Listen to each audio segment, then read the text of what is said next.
vallée de Mina, à quelques kilomètres de la grande mosquée de la Mecque, les fidèles ont afflué dès l'aube sur le mont Arafat, distant d'une dizaine de kilomètres. Le flot des pèlerins, dont beaucoup s'abritaient du soleil, à l'aide des parapluies de toutes les couleurs, a été canalisé par des cordons des forces de sécurité saoudiennes et de volontaires qui distribuaient de l'eau et de la nourriture.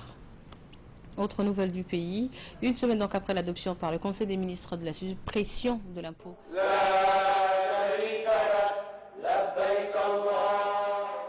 Les fidèles participants au pèlerinage à la Mecque étaient rassemblés aujourd'hui sur le mont Arafat, moment fort du Hajj, qui réunit cette année quelques 2 millions de musulmans venus des 4 coins du monde. Après avoir passé la nuit dans la vallée de Mina, à quelques kilomètres de la grande mosquée de la Mecque, les fidèles ont afflué dès l'aube sur le mont Arafat, distant d'une dizaine de kilomètres. Le flot de pèlerins, dont beaucoup s'apprêtaient du soleil à l'aide des parapluies de toutes les couleurs, a été canalisé par des cordons des forces de sécurité saoudiennes et des volontaires qui distribuaient de l'eau et de la nourriture. L'Arabie saoudite a mobilisé 100 000 membres de forces de sécurité pour le pèlerinage. La journée des prières et d'invocation sur le mont Arafat, appelée également mont de la miséricorde, est le temps fort du Hajj. C'est sur ce mont que le prophète Mohammed sallallahu alayhi wa sallam a fait son dernier sermon il y a 14 siècles selon la tradition musulmane. Après le coucher du soleil, les pèlerins doivent refluer sur la plaine de Muzdalifa pour se préparer le lendemain à la Eid al-Adha qui consiste à immoler une bête à la mémoire du prophète Ibrahim. Les fidèles se consacrent après à la lapidation des stèles représentant Satan à Mina, à 8 km de Muzdalifa. Il faut jeter 7 pierres le premier jour sur la grande stèle et 21 pierres le lendemain ou le surlendemain sur les 3 stèles. Le pèlerinage se termine par des circonvolutions autour de la Kaaba. Que le Tout-Puissant accueille leur invocation et leur prière, c'était commenté par Hamza Mohamed. Autre nouvelle du pays donc, une semaine après l'adoption par le Conseil des ministres de la suppression de l'impôt de solidarité de 10% sur les pensions de retraités des 2 régimes, notre dossier est consacré donc à l'impact social de cette mesure sur le pouvoir d'achat des retraités. Nous verrons également un éclairage sur les enjeux budgétaires en termes d'incidence sur la Caisse nationale de sécurité sociale. Il faut savoir que mesure phare décidée par le président de la République est la 7e d'un lent processus de réforme entamé en 2009 et qui vise justement à améliorer les conditions de vie de nos retraités. C'est en tout cas une avancée sociale majeure accueillie avec un certain soulagement par les retraités qui ont subi des pleins fouets depuis plusieurs années les mesures d'austérité budgétaire. Reportage commenté par Ahmed Ahmed. C'est en effet le soulagement qui domine une semaine après la décision du Conseil des ministres de supprimer l'impôt de solidarité de 10% sur les pensions de retraite. Instauré en 2002 avec un taux de 15% qui va passer à 10% en 2009, cet impôt était depuis cette date au cœur des doléances des retraités de 2 régimes. En plus de 6,2% au titre de cotisation sociale, cela fait 16% d'allègement social. Sur les raisons de cet impôt de solidarité, écoutez les explications de la directrice générale de la CNSS, Mme Hana Farah Assoubi. En 1999, notre gouvernement avait lancé un vaste programme ambitieux de réforme de notre système de retraite, en collaboration avec la Banque mondiale. À l'issue d'un long travail d'audit centré sur nos régimes de retraite, le gouvernement a décidé une réforme paramétrique visant à restaurer les équilibres financiers de nos régimes de retraite et à moyen terme à mettre en place un système de sécurité sociale viable. C'est à ce moment-là qu'a été décidé d'effectuer un prélèvement sur les pensions de retraite. L'ensemble des pensions de retraite ont subi une retenue de 15%. Il a été question de mettre en place un plancher de pension, c'est-à-dire une pension minimale de 240 000 francs par an, et en contrepartie, prélever une retenue de 15% sur l'ensemble sur les pensions supérieures à 240 000 francs. Par ailleurs, l'abandon de cet impôt imposé aux retraités est la 7e et dernière mesure d'allègement et de suppression intervenue depuis 2009. Le président de la République a ordonné d'alléger les poids des prélèvements sur les pensions de retraite. La première mesure est intervenue en 2009 suite à la suppression de l'ITS et la réduction de l'impôt de solidarité qui est passé de 15% à 10%. La deuxième mesure aujourd'hui et récemment le projet de loi qui est passé en Conseil des ministres a complètement supprimé l'impôt de solidarité, les 10% restants. Pour moi, il ne s'agit pas d'un manque à gagner, mais il s'agit plutôt de partager les fruits de la croissance économique avec l'ensemble des retraités. Après l'effort, les réconforts. Nous sommes une institution sociale et notre mission principale est de protéger contre les risques sociaux l'ensemble de nos affiliés. C'est-à-dire on contribue aujourd'hui à améliorer les conditions de vie de nos affiliés qui ont fait preuve d'effort lorsque la situation était difficile. Il faut savoir que les retraités sont régis par deux régimes intégralement gérés par la CNSS. Il s'agit du régime général qui inclut les agents contractuels de l'État, appelés également les conventionnés, et les retraités issus du secteur privé. Ce régime gère un effectif total de 9 500 retraités. Le deuxième régime, dit régime public, englobe, lui, les fonctionnaires, les agents de la FNP, les députés et les membres du gouvernement. Ce régime gère au total 3 350 retraités. Explication de Abdulkader Dini, directeur technique de la CNSS. Pour ce régime, l'incidence budgétaire est de 300 millions pour le régime général. L'incidence financière annuelle pour le régime public est de 133 millions de francs par an. Donc les deux régimes confondus fait 433 millions. Les représentants des associations de retraités des deux régimes ont exprimé leur satisfaction et leur reconnaissance à l'endroit du gouvernement et du président de la République. Dans l'esprit des retraités aujourd'hui, nous sommes débarrassés des angoisses, des retenues qui se trouvaient opérées sur nos pensions jusqu'à présent.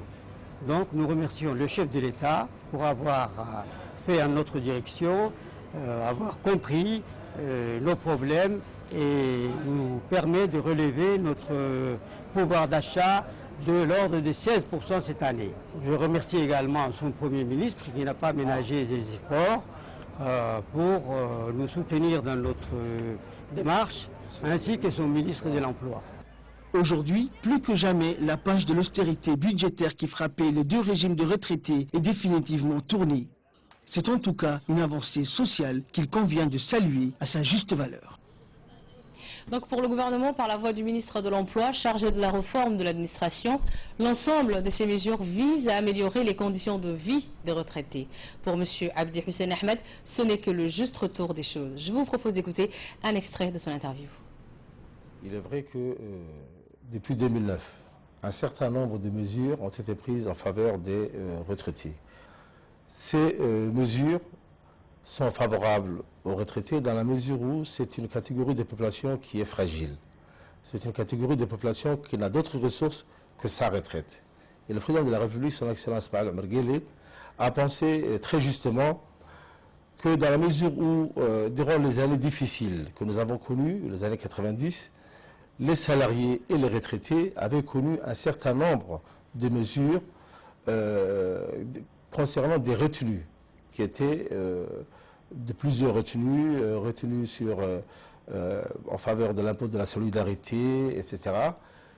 Aujourd'hui, dans la mesure où une embellie a été constatée, et cela date depuis 2009, nous avons pensé qu'il fallait faire un geste. Du côté des retraités, c'est une catégorie de population qui avait à plusieurs reprises souhaité des mesures de clémence envers elle, visant à atténuer ou à supprimer un certain nombre d'impôts qui alourdissaient considérablement ces retraites.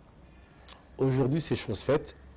La dernière mesure en date, vous l'avez rappelé, M. Salah, c'est l'impôt sur la solidarité qui a été supprimé. Une première fois en 2009, cet impôt sur la solidarité qui était de 15% a été ramené à 10%. Aujourd'hui, nous avons enlevé les 10%. Donc la seule retenue qui sera effectuée sur les retraités, c'est une retenue de 3% pour ces cotisations en faveur de l'assurance maladie universelle. Toutes les autres mesures qui alourdissaient et rétrécissaient considérablement l'assiette des retraités a été supprimée. C'est une bonne chose, c'est une grande chose, et nous pensons que cette catégorie de population va mieux sentir le changement, la différence entre, depuis qu'on a enlevé ces différents impôts, ces différentes retenues, et lorsqu'ils vont avoir pratiquement la totalité de leur retraite. Nous pensons que c'est une mesure qui est sociale, mais c'est aussi une mesure politique, puisque ces retraités-là, ce sont des gens qui sont là, qui vivent, qui consomment, qui sont une catégorie à part entière de la population. Autre nouvelle du pays, au parc à bétail de Balbala, les prix de moutons ont commencé à se stabiliser à hauteur de 10 000 francs Djibouti par tête en fin de journée. La bourse du mouton a connu une baisse de 5 000 francs Djibouti sur chaque tête de mouton. Cette baisse fait suite au transfert au parc à bétail d'un gros lot de moutons par la société Abou Yasser, initialement destinée à l'export. Comme à pareille époque, les prix des moutons connaissent une augmentation en raison de la forte demande. À l'occasion de la fête de l'Aïd al-Adha, chaque musulman a le devoir d'égorger un mouton pour perpétuer la tradition et l'ordre divin donné au prophète Ibrahim alayhi salam.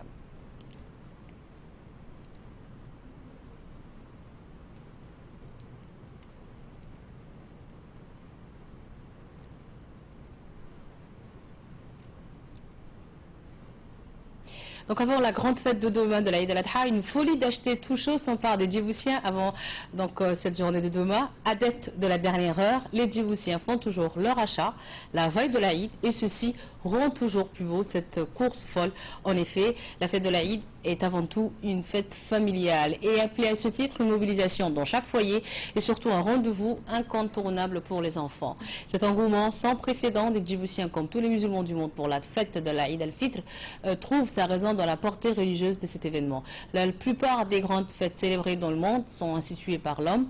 L'Aïd est vu comme une volonté d'Allah, un cadeau du Seigneur de l'univers fait aux croyants pour marquer la fin de l'accomplissement de deux piliers importants dans l'islam, c'est-à-dire le Ramadan et le Hajj. Et toute sa particularité. Peu importe les raisons, les Djiboutiens sont tous de la fête de l'Aïd al-Adha et ils le font savoir en dépensant une bonne partie de leur économie pour célébrer cette fête, pas comme les autres. La fête de l'Aïd est une occasion de rendre les enfants très heureux en leur offrant tout ce qu'ils adorent, des beaux habits, des jouets ou encore des sorties agréables. D'ailleurs, l'Aïd, ça n'arrive que 2 fois par an. Donc, amusez-vous bien les petits. Alors que l'Aïd approche à grands pas, donc demain, la municipalité vient de décider de parer les principales artères de la capitale. Des couleurs, toutes les couleurs, des colliers de lumière richement décorés et donnant à la ville un aspect festif à l'approche de l'Aïd, alors que les techniciens en charge de l'installation de la décoration lumineuse sont encore à pied d'œuvre dans toutes les artères du pays qui brillent déjà en mille feux. Les badauds apprécient donc et les commerçants de la place sont aussi aux anges. Cette décoration inspirée de la mode stambouliote, épousant parfaitement le style de bâtiment de vieux Djibouti. Ces colliers de lumière donnent un aspect joyeux à la ville de Djibouti pour la fête qui occupait presque tous ces trottoirs. Et à l'approche de la fête de l'Aïd al-Adha, plus grande fête musulmane, cette idée tombe à point nommé. Autre nouvelle du pays donc. Dans le cadre de la lutte contre les trafics illicites, de la commercialisation des denrées alimentaires périmées présentant un danger pour la santé publique des consommateurs, les douaniers, les inspecteurs sanitaires du LANA et du service de l'élevage, en compagnie de la police nationale, ont effectué ce matin une descente inopinée dans le lieu de commerce de la ville blanche, de la ville de Tadjoura. Cette opération a été planifiée par le directeur de contrôle de la surveillance de la douane, Mohamed Hassan Ousmane, le directeur du LANA, Hassan Kamil Ali, ainsi que le directeur de l'élevage et des services vétérinaires, Dr Moussa Ibrahim Cher. À l'issue de cette opération, des denrées périmées et défectuées ont été saisies. À cet effet, le directeur général de la douane, Gouled Ahmed Youssouf, a félicité les agents des douanes, les inspecteurs sanitaires du LANA et de l'élevage, ainsi que la police nationale pour le travail remarquable et leur exhorte à redoubler d'efforts afin de faire face à ce fléau.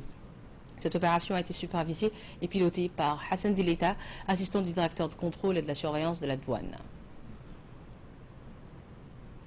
Toujours dans cette ville blanche, agissant sur des renseignements regroupés, les gendarmes de la brigade routière de PK12 ont saisi une importante quantité de hashish, soit l'équivalent de 5500 kg. En effet, les gendarmes ont pris connaissance qu'une importante quantité de cannabis a été introduite sur le territoire national le 20 septembre dernier à bord d'un camion remorque avant d'être déposé dans un restaurant en attendant que le propriétaire vienne le récupérer. Nanti de ces informations, les gendarmes ont tendu une embuscade pour surprendre en flagrant délit les trafiquants en pleine transaction de drogue, en l'occurrence du cannabis au PK20, notamment dans un restaurant implanté dans le secteur. Au cours de cette opération, les gendarmes ont interpellé 3 individus impliqués dans cette affaire et ils ont saisi 5500 kg de cannabis. Ces dealers s'apprêtaient à écouler ces drogues dans le marché noir de la capitale.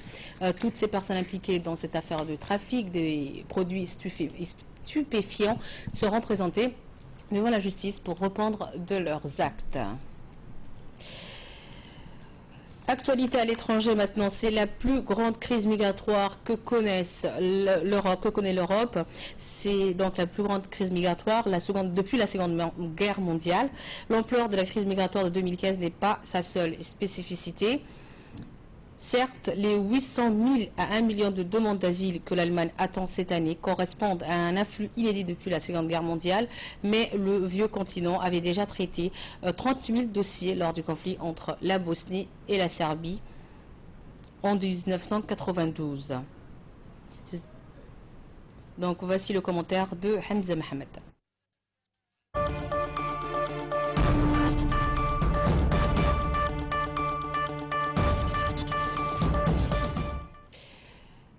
Nagad Fouad nous a rejoint sur ce plateau et dans ce focus pour cette matinée, alors que la crise des réfugiés sévit en Europe, comme je vous l'avais dit tout à l'heure. Brad Pitt et Angelina Jolie proposent une contribution à leur image. Ils seraient en effet en passe d'adopter un enfant syrien. Nagad.